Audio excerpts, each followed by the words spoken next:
आदाब। Hello friends, आज हम तैयार करेंगे देसी स्टाइल में मटन करी, जिसमें हम दही का इस्तेमाल नहीं करेंगे, टमाटर का इस्तेमाल नहीं करेंगे और बहुत ही डिलीशियस रेसिपी तैयार होगी। इसके बावजूद भी देसी स्टाइल में मैं तैयार कर रही हूँ, लेकिन मैं इसको कुकर में थोड़ा सा तैयार करूंगी। इसको गलाऊंगी मैं कुकर में, लेकिन जब देसी स्टाइल में तैयार किया जाता है इसको टोटली खुली कढ़ाई में तैयार किया जाता है, उसी में गलाया जाता है, उसी में भुना जाता है। तो आप जैसा मर्जी चाहे आप वैसा कर सकते हो। मेरे स्टाइल से आप बना लीजिएगा या फिर वो जो प्रोसेस मैंने कुकर में किया है उसको आप कढ़ाई में कर लीजिएगा। तो चलिए फटाफट मैं दिखा देती हूँ क्यों मटन करी देसी स्टाइल में मैंने, जो कि बिना टमाटर और दही के तैयार किया है। बिना टमाटर और बिना दही के जो हम रेसिपी तैयार करेंगे मटन की, मटन करी सिंपल है रेसिपी है। तो उसके लिए सबसे पहले मैंने आधा किलो गोश्त लिया है, जिसमें सीने का और पीठ का गोश्त है, जिसको हम फूट बोलते हैं। तो इसमें आधा किलो मैंने लिया है, तो आधा किलो ही मैंने ये प्याज ले ली है, क्योंकि हम इसमें शोरवा तैयार करेंगे तो इसमें प्याज हमने ज्यादा ली है। 6-7 मैंने साबुत लाल मिर्च ली है। धनिया पाउडर मैंने लिया है 2 टीस्पून, 1.25 चम्मच लाल मिर्च लिया है, 1/4 चम्मच हल्दी है, काली मिर्च भी 1.25 चम्मच है और नमक अपने जायके के हिसाब से ले लीजिए। लहसुन अदरक का पेस्ट है 1.5 टेबल स्पून या 1 टेबल स्पून भी आप चलेगा। तो पहले इसको हम गलाने का काम करेंगे, इसको जो है भूनने का काम हम बाद में करेंगे। तो मैं कुकर ले लेती हूँ। बहुत आसान रेसिपी है ये और बहुत जल्दी बन जाती है। मेरे घर की बहुत फेवरेट रेसिपी है।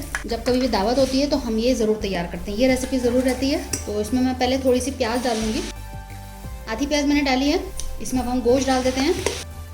थोड़ा इसमें चिकनाई है तो इसमें इसलिए हम तेल कम डालेंगे, थोड़ा चिकनाई क्योंकि पिघल के तेल बनता है, तो इसलिए तेल आप कम डालिएगा शुरू में। लहसुन अदरक का पेस्ट, सारे मसाले इसमें डाल देते हैं अभी। बाकी जो प्याज इसमें हम डाल देते हैं। साबुत लाल मिर्च हम अभी नहीं डालेंगे, इसको हम बाद में डालेंगे, जिसको हम भूनेंगे। खड़े मसाले भी हम अभी नहीं डालेंगे, सिर्फ गलावट का काम कर रहे हैं। थोड़ा सा इसमें हम ऑयल डाल देंगे, 1/4 कप। अभी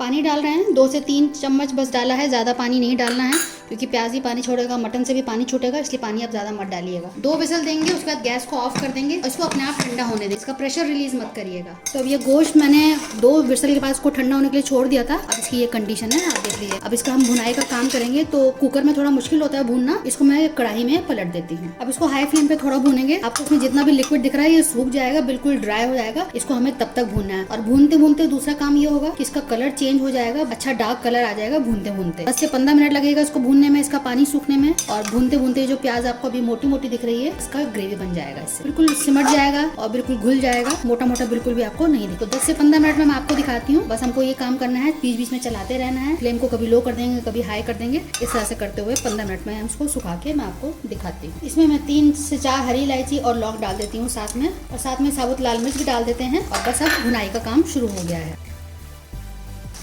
अब आप देखिए 10 मिनट मैंने इसको भूना है, पानी सूख चुका है, तेल ऊपर आ चुका है। अब इसका रंग भी आप नोटिस करे होंगे, कलर चेंज हुआ है और इसका मसाला भी देखिए, प्याज जो है अच्छे से भून गई है। लेकिन अभी हम इसको 5-7 मिनट और भूनेंगे और थोड़ा सा इसको ड्राई करेंगे। अब आप देखें फर्दर 5 मिनट बाद ये और भून चुका है और साइड्स में आपको देख रहा होगा कि थोड़ा सा चिपक गया है। तो हमें ऐसा ही चाहिए, ये जला हुआ नहीं है बिल्कुल। इस वक्त ये कंप्लीट है। आप इस वक्त 1 चम्मच घी डाल दें।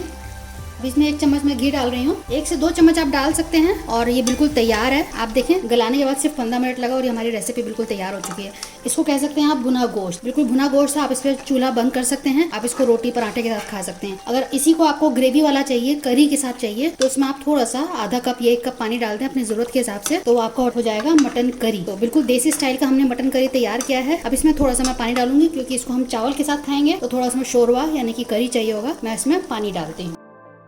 अब इसको अच्छे से दोबारा से चला दीजिए, अपने हिसाब से आप इसमें पानी डाल सकते हैं। अब फुल फ्लेम पे इसको मैं 5 मिनट पकाऊंगी, उसके बाद 5 से 7 मिनट के लिए लो फ्लेम पे पकाऊंगी। तो इस तरह से बिल्कुल बढ़िया सा हमारा मटन करी देसी स्टाइल में तैयार हो जाएगा। मसाले आपको लगेंगे कि बहुत ज्यादा थे, ज्यादा नहीं थे, क्योंकि प्याज हमने डाली है, उसकी मिठास को बैलेंस करने के लिए हमें उतना मसाले की जरूरत पड़ती है। इसमें मिर्च बिल्कुल भी नहीं होगा। आप एक बार मेरे स्टाइल से जरूर ट्राई करिएगा। तो उसको पकने देते हैं, मैं आपको 5 मिनट में दिखाती हूँ। अब इसमें बॉईल आ गया है। अब फ्लेम को लो करके मैं 5 से 7 मिनट के लिए पकाऊंगी, तो हमारा मटन करी तैयार हो जाएगा। अब मैं गैस को ऑफ कर रही हूँ, मैं आपको सर्व करके इसको दिखाती हूँ। तो आप देखिए हमारा देसी स्टाइल मटन करी तैयार हो चुका है। इसको मैंने थोड़ा ग्रेवी के साथ तैयार किया, यानी कि करी है इसमें, क्योंकि इसको हम चावल से खाते हैं। ये रेसिपी बिहार क्विजीन से इंस्पायर्ड है, बिहार में इस तरह से ही तैयार होती है। तो आप कह सकते हैं कि ये बिहारी स्टाइल मटन करी है, यानी कि देसी स्टाइल्स को हमने तैयार किया है। तो रेसिपी अच्छी लगे तो शेयर कीजिएगा इसको अपने दोस्तों के साथ, अजीजों के साथ। बहुत ही लाजवाब बनी है। आप इसको एक बार मेरे तरीके से बनाइएगा, वाह करेंगे सब लोग। आप इसको पार्टी के लिए तैयार कर सकते हैं। रेसिपी सबको बहुत पसंद आएगी, मिर्च मसाले इसमें बिल्कुल परफेक्ट हैं। अगली बार मिलते हैं किसी नई रेसिपी के साथ, तब तक के लिए शुक्रिया।